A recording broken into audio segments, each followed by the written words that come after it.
Rejection.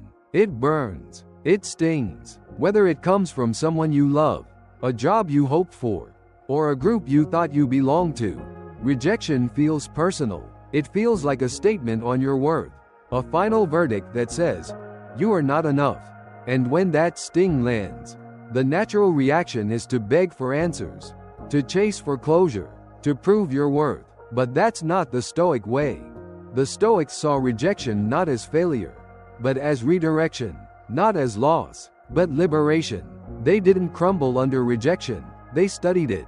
They didn't chase the thing that left, they examined their own reaction to it. Because rejection is never about control, it's about response. Epictetus said, it's not what happens to you, but how you react to it that matters. And if you want to know how the Stoics handled rejection, it starts here. Never beg, never chase, and above all, never let rejection define your worth. When someone rejects you, ghosts you, chooses someone else, ends a friendship, overlooks your effort, the ego screams for answers. It wants to close the loop. It wants justice. But the truth is, begging for clarity from someone who's already denied you is not strength, it's self-abandonment. It's handing your dignity to the very hands that let you go. Stoicism teaches the opposite. When the world closes its doors, you turn inward. You don't ask why they did it. You ask why it affects you so deeply. Because what hurts is not their action, it's your attachment, your expectation, your illusion that their approval gave you value.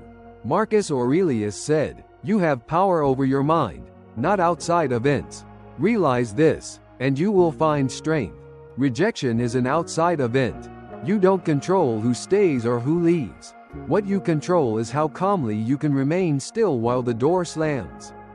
That calmness is not weakness, it is quiet dominance.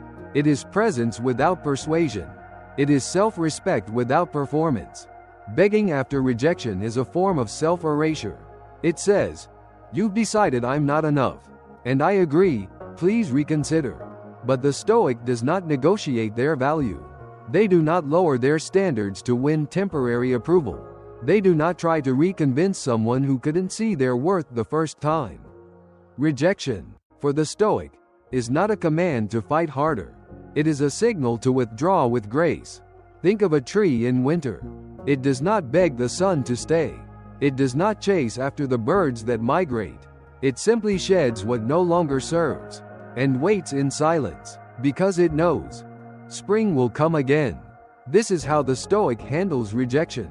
Not with panic, with patience, not with pleading, with peace. Sometimes, people reject you not because you lack value, but because they lack depth.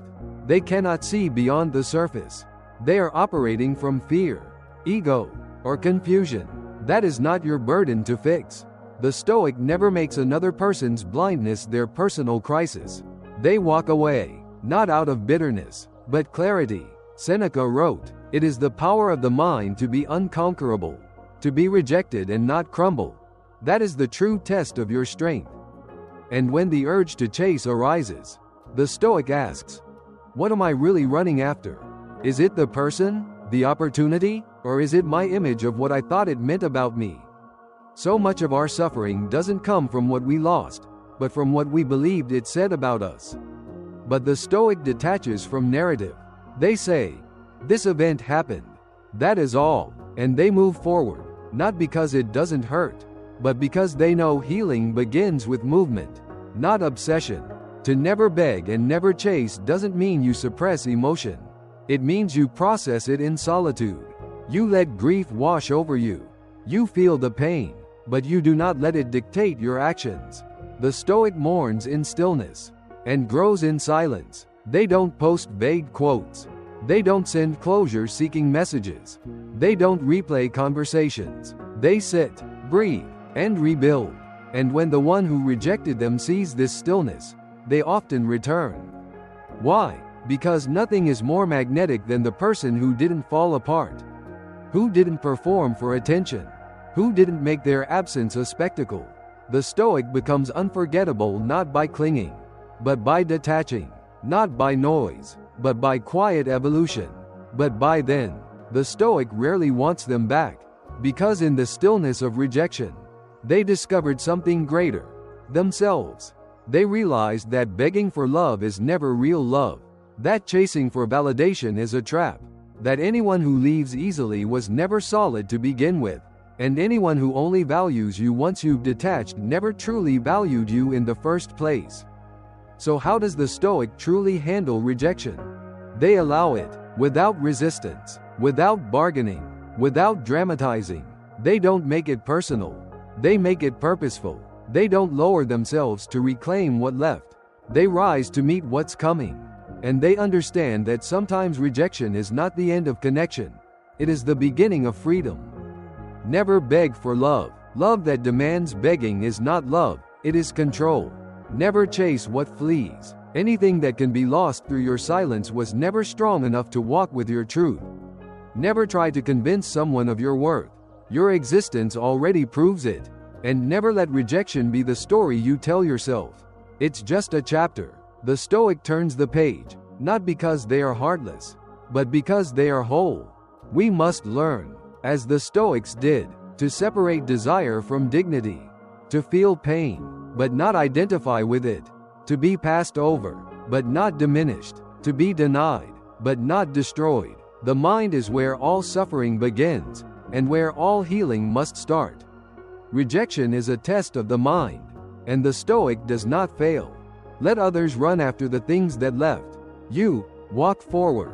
Let them need applause. You, seek stillness. Let them play games. You, build peace. Let them remember your absence. You, remember your power. Because the moment you stop begging, stop chasing, stop needing, that's the moment you become untouchable. And in that stillness, something greater arrives, not always in the form of another person. Sometimes, it's a stronger you, and that is the ultimate Stoic reward, not a person's return, but your own.